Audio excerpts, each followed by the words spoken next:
हे अत्यंत महत्त्वाचं असतं। जसं महाराष्ट्राच्या विधानसभेत राहुल नार्वेकर हे जे भारतीय जनता पक्षांचे पॉलिटिकल एजंट होते त्या पदावर, त्यांच्यामुळे शिवसेना घटनाबाह्य पद्धतीनं फुटल्याचं जाहीर करण्यात आलं। विधिमंडळात पक्ष फुटू शकतो, विधिमंडळात जरी पक्ष फुटला तरी ज्या पद्धतीचा निकाल दिलेला आहे नार्वेकरांनी अत्यंत बनावट पद्धतीनं, म्हणजे सुप्रीम कोर्टानं शिंदे गटाचा व्हीप हा बेकायदेशीर असल्याचं सांगितलं, शिंद्यांची निवड बेकायदेशीर असल्याचं सांगितलं, ह्या सगळ्या गोष्टी, राज्यपालांची संपूर्ण कार्यवाही बेकायदेशीर असल्याचं सांगितलं, तरीही राहुल नार्वेकर यांनी अत्यंत घटनाबाह्य पद्धतीनं निकाल दिला। तसाच निकाल उद्या लोकसभेत भाजपचा जर अध्यक्ष असेल तर दिला जाऊ शकतो।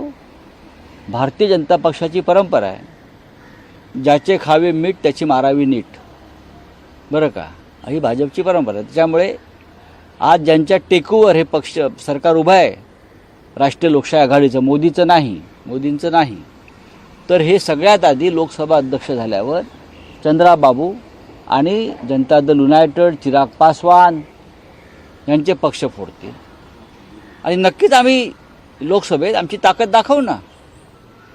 चंद्राबाबू नायडूंनी जर त्यांचा उमेदवार उभा केला लोकसभेसाठी, अध्यक्षपदासाठी, तर आम्ही चर्चा करू इंडिया आघाडीमध्ये आणि चंद्राबाबू नायडू यांच्या उमेदवाराला पाठिंबा देऊ आम्ही। याचा अर्थ पारदर्शक चेहरा जे गरजेचं आहे या देशासाठी, असं देणार। या देशाच्या जनतेनं नरेंद्र मोदी यांना झिडकारलाय, नाकारलाय, भारतीय जनता पक्षाचा पराभव केलाय, त्यांच्या झुंडशाहीचा, हुकुमशाहीचा, संविधान विरोधी कृतीचा पराभव केलाय।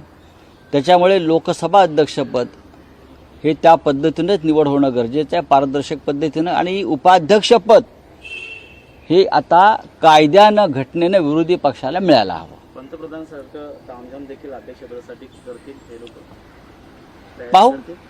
पाहू आता नरेंद्र मोदींचा काय तामझाम राहिला आहे मला सांगा।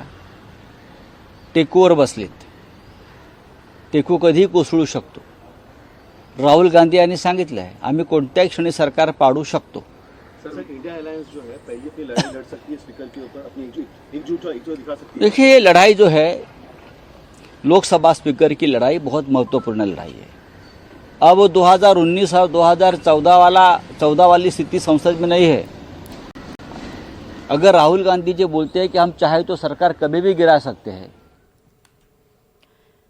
लोकसभा अध्यक्षपदासाठी चंद्राबाबूंना पाठिंबा देण्यासंदर्भात वक्तव्य संजय राऊतांनी केलेलं आहे।